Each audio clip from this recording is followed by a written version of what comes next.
Hello friends, welcome to my YouTube channel study 24/7। तो friends, आज के वीडियो में हम लोग देखेंगे ईवीएस के तीसरे प्रैक्टिस सेट को। तो आइए देखते हैं। हमारा पहला प्रश्न है, निम्नलिखित में से कौन सा कथन आकलन प्रक्रियाओं के बारे में सबसे कम उपयुक्त है। तो इसका जो राइट आंसर होगा आपका ए हो जाएगा। बच्चे को निजी विवरण और व्यक्तिगत पृष्ठपोषण फीडबैक देना वांछनीय अभ्यास है। दूसरा प्रश्न हमारा, दिए गए प्रश्न को ध्यान से पढ़िए। क्या आपने अपने घर या स्कूल के आसपास जानवर देखे हैं जिनके छोटे बच्चे हैं? अपनी नोटबुक में उनके नाम लिखिए। इस प्रश्न के माध्यम से किस प्रक्रमण कौशल का आकलन किया गया है? तो देखिए, इसका जो राइट आंसर होगा आपका डी हो जाएगा, अवलोकन एवं रिकॉर्डिंग। यानी यह एक तरह का अवलोकन और रिकॉर्डिंग है, क्योंकि वर्गीकरण एवं चर्चा तो नहीं है, न्याय के लिए सरोकार भी नहीं है, परिकल्पना एवं प्रयोग करना भी नहीं है। तो इसका राइट आंसर होगा आपका डी, अवलोकन एवं रिकॉर्डिंग। तीसरा प्रश्न हमारा, पर्यावरण अध्ययन की अंतः विषयी प्रकृति पर्यावरणीय मुद्दों को द्वारा संबोधित करती है। तो देखिए, इसका जो राइट आंसर हो जाएगा आपका डी हो जाएगा। विज्ञान, सामाजिक विज्ञान और पर्यावरण शिक्षा की विषय वस्तु और पद्धति के प्रयोग। चौथा प्रश्न हमारा, कक्षा 5 के शिक्षक एक सवाल देते हैं, पेड़ों के 5 लाभ लिखिए। जबकि कक्षा के शिक्षक निम्न सवाल देते हैं, क्या होगा अगर धरती पर कोई पेड़ ना हो? इन सवालों की प्रकृति कैसी है? तो देखिए, इसका जो राइट आंसर होगा आपका डी होगा, बद्ध अंत वाला अपसारी है और मुक्त अंत वाला अभिसारी है। ठीक है। पांचवा प्रश्न हमारा, कक्षा 1 में पर्यावरण अध्ययन में शिक्षार्थियों के आकलन के बारे में निम्नलिखित में से कौन सा सत्य है? तो देखिए, इसका जो राइट आंसर होगा मौखिक परीक्षाएं, क्योंकि हो सकता है कि बच्चे लिखने में सक्षम ना हो। ड्राइंग, क्योंकि बच्चों को इसमें आनंद आता है। शिक्षकों का अवलोकन और रिकॉर्डिंग, किसी को ना रोकने नीति को ध्यान में रखते हुए आकलन की कोई आवश्यकता नहीं है। तो इसका जो राइट आंसर होगा आपका ए हो जाएगा, 1 2 3, यानी 1 2 3। छठा प्रश्न देखिए, छठा प्रश्न हमारा, कक्षा 5 की शिक्षिका एक एल्यूमीनियम फाइल लेती है और पानी में डाल देती है। वह दिखाती है कि वह ऊपर तैरता है। फिर वह फाइल को मरोड़कर जोर से दबाती है और फिर से पानी में डालती है तथा शिक्षार्थियों को दिखाती है कि वह डूबता है। बाद में वह शिक्षार्थियों को यह सोचने और कारण देने के लिए कहती है कि ऐसा क्यों हुआ। इस प्रश्न का उत्तर देने में निम्नलिखित में से कौन से प्रक्रमण कौशल का प्रयोग किया जाएगा? तो देखिए, इसका जो राइट आंसर आपका हो जाएगा सी, अवलोकन का प्रक्रमण किया जा रहा है यहाँ पे। सातवां प्रश्न है, पर्यावरण अध्ययन के शिक्षा शास्त्र के संदर्भ में शिवाय के निम्नलिखित सभी वांछनीय अभ्यास हैं। तो इसका जो राइट आंसर होगा आपका सी होगा, वास्तविक अवलोकन के स्थान पर पाठ्य पुस्तकीय ज्ञान की श्रेष्ठता को स्वीकार करने। आठवां प्रश्न हमारा, महेश कक्षा 4 के शिक्षक हैं। वे वृक्ष संरक्षण की अवधारणा पर शिक्षार्थियों को संवेदनशील बनाने के लिए योजना बनाते हैं। निम्नलिखित में से कौन सी एक गतिविधि इस उद्देश्य के लिए सर्वाधिक उपयुक्त है? तो इसका जो राइट आंसर होगा बी हो जाएगा, एक पौधे को अपनाने और उसका पोषण करने के लिए प्रत्येक शिक्षार्थी को अभिप्रेरित करना। नवां प्रश्न हमारा, पर्यावरण अध्ययन में बच्चे शिल्पकला और चित्रकला को समूह में सीखना विशेष रूप से पसंद करते हैं, क्योंकि यह सहपाठी अधिगम को बढ़ावा देता है, यह सामाजिक अधिगम को बेहतर बनाता है। जब बच्चों की सृजनात्मकता की प्रशंसा की जाती है तो वे खुश होते हैं, वह उसके प्रति प्रेरित भी होते हैं। यह कक्षा में अनुशासन को बढ़ाता है। तो एक शिक्षक की भांति जब आप देखेंगे तो आपका जो राइट आंसर होगा सी होगा, 1 2 3। 10वां प्रश्न हमारा, प्रयोग करना आकलन का एक संकेत है। निम्नलिखित में से कौन सा एक प्रयोग करने संबंधी संकेतक का आकलन करने का सबसे उपयुक्त तरीका है? तो इसका जो राइट आंसर होगा आपका डी हो जाएगा, हस्तपरक गतिविधि।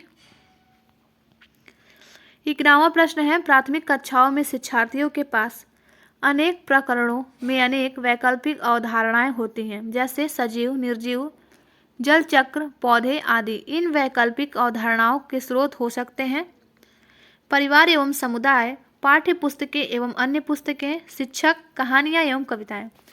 तो इसका जो राइट आंसर होगा आपका ये हो जाएगा 1, 2, 4, यानी परिवार और समुदाय, पाठ्य पुस्तकें एवं अन्य पुस्तकें, कहानियाँ एवं कविताएं। देखिए 12वां प्रश्न हमारा, कांच के जार तथा बोतलों को उनमें अचार भरने से पूर्व सूर्य की धूप में अच्छी तरह सुखाया जाता है, ऐसा क्यों? तो देखिए राइट आंसर आपका सी हो जाएगा, नमी को पूर्णतः हटाने के लिए। 13वां प्रश्न है, रेणु की दादी उसे एक सूखा कुआं दिखाते हुए बताती हैं कि 15-20 वर्ष पहले कुएं में पानी था, लेकिन अब यह पूर्णतः सूख गया है। कुएं में पानी सूखने का क्या कारण हो सकता है? तो देखिए इसका जो राइट आंसर होगा आपका ये हो जाएगा, यानी 1 और 2, पेड़ों, कुएं तथा उनके आसपास के स्थान की मिट्टी को अब सीमेंट से ढक दिया गया है। दूसरा, आसपास के इलाकों में बहुत सारे बोरिंग पंप लगाए गए हैं। 14वां प्रश्न है, बगुला भैंस पर बैठता है क्योंकि बगुला तथा भैंस में सहजीवी का संबंध है। इसका राइट आंसर आपका ये हो जाएगा। 15वां प्रश्न हमारा, निम्नलिखित में से जड़ का कौन सा कार्य पौधे के लिए नहीं है? तो देखिए इसका राइट आंसर आपका बी हो जाएगा, ह्यूमस उपलब्ध कराना। 16वां प्रश्न हमारा, कर्णम मल्लेश्वरी के विषय में नीचे दिए गए कथनों पर विचार कीजिए। तो देखिए ये प्रश्न आपका हमेशा पूछता है, तो इसका जो राइट आंसर होगा आपका डी हो जाएगा, 1 और 4, यानी वह अंतर्राष्ट्रीय ख्याति प्राप्त भारोत्तोलक यानी वेट लिफ्टर है। जब वह 12 वर्ष की थी तभी से वह भार उठाने का अभ्यास करने लगी थी। अब देखिए 18वां प्रश्न हमारा, 17वां प्रश्न देखिए, सीढ़ीदार कुएं अथवा बावली, बावड़ी से संबंधित निम्नलिखित कुछ कथन दिए गए हैं। वे जल भंडारण तथा संरक्षण की प्रारंभिक व्यवस्था है, सही है। दूसरा, सामुदायिक स्रोत के रूप में उनका प्रयोग होता था, ये भी सही है। तीसरा, उनका निर्माण मुख्यतः वर्षा रहित राज्यों में होता था, ये भी आपका सही है। उनमें केवल संदूषित जल होता था, ये आपका गलत है। तो आपका राइट आंसर बी हो जाएगा, 1, 2, 3। 18वां प्रश्न, वर्ली एक पारंपरिक कला का प्रकार है, वर्ली नामक स्थान किस राज्य में है? तो इसका जो राइट आंसर आपका होगा ये हो जाएगा महाराष्ट्र। 19वां प्रश्न, तमिलनाडु के निकटवर्ती समीपवर्ती राज्य हैं, तो इसका जो राइट आंसर होगा आपका ये हो जाएगा, केरल, कर्नाटक और आंध्र प्रदेश। 20वां प्रश्न हमारा, निम्नलिखित में से किसकी सुनने की शक्ति इतनी तीक्ष्ण होती है कि वह वायु से पत्तों के हिलने की ध्वनि और घास पर किसी जानवर के चलने की ध्वनि में अंतर कर सकता है? तो इसका राइट आंसर आपका हो जाएगा, बी हो जाएगा। वो कौन है? गिद्ध है। 21वां प्रश्न हमारा, जब कोई व्यक्ति ट्रेन द्वारा अहमदाबाद से केरल की यात्रा करता है, जब वह अनेक सुरंगों को पार करता है, ये सुरंगें पर्वतों में हैं, तो ये कहाँ है? इसका राइट आंसर आपका सी हो जाएगा, पश्चिमी घाट में। 22वां प्रश्न हमारा, पृथ्वी गोल है, वास्तव में पृथ्वी पर ऊपर नीचे कुछ नहीं होता, केवल सापेक्ष होता है। हम भारत के लोग के लोगों के सापेक्ष उल्टे हो सकते हैं, तो किसके सापेक्ष? इसका राइट आंसर आपका हो जाएगा ए, अलास्का के, यूएसए के, ठीक है। 23वां प्रश्न हमारा, मच्छरों के प्रजनन की रोकथाम के लिए ठहरे पानी पर तेल डालने की सलाह दी जाती है, ऐसा इसलिए है क्योंकि, जो इसका राइट आंसर होगा आपका ए हो जाएगा, तेल ऑक्सीजन की आपूर्ति को काट देता है, जिससे मच्छरों का प्रजनन थम जाता है। 24वां प्रश्न हमारा, निम्नलिखित में से कौन सा कीट मधुमक्खियों की भांति कॉलोनी यानी बस्ती में एक साथ नहीं रहता है? तो इसका राइट आंसर होगा आपका डी, मकड़ी। 25वां प्रश्न हमारा, ग्रामीण क्षेत्र के मकानों के ढांचे वहां की जलवायु की स्थिति से संबंधित होते हैं, एक गांव के मकानों के लक्षण नीचे दिए गए हैं। तो देख लीजिए, महान मजबूत बांस के खंभों पर बने होते हैं, अंदर से भी मकान लकड़ी से ही बने होते हैं, मकान जमीन से लगभग 3 मीटर से 3.5 मीटर ऊंचाई पर बने होते हैं, मकानों की छतें ढालू होती हैं। तो देखिए इससे ऐसा लग रहा है कि कहीं पानी वाले क्षेत्र की बात हो रही है यहाँ पे। यदि इस गांव में भारी वर्षा होती है तो यह गांव किस राज्य में होना चाहिए? तो देखिए यह राज्य किस में होना चाहिए, यह गांव कहाँ होना चाहिए? तो इसका राइट आंसर आपका ये हो जाएगा, असम में होना चाहिए, क्योंकि राजस्थान में तो इतना बारिश होता नहीं है और उत्तर प्रदेश में ऐसे घर नहीं देखने को मिलेंगे आपको, और ना ही बिहार में। देखिए 26वां प्रश्न है, कुडुक कहाँ के लोगों की भाषा है? तो ये इसका राइट आंसर आपका डी हो जाएगा, झारखंड की भाषा है। 27वां प्रश्न हमारा, राष्ट्रीय पाठ्यचर्या की रूपरेखा 2005 के अनुसार निम्नलिखित में से कौन सी एक पर्यावरण अध्ययन की विषय वस्तु थीम है? इसका राइट आंसर आपका हो जाएगा ए, भोजन। 28वां प्रश्न है, पर्यावरण अध्ययन में विषय वस्तु थीम आधारित उपागम को अपनाने के समर्थन में निम्नलिखित में से कौन सा तर्क सबसे अधिक सशक्त है?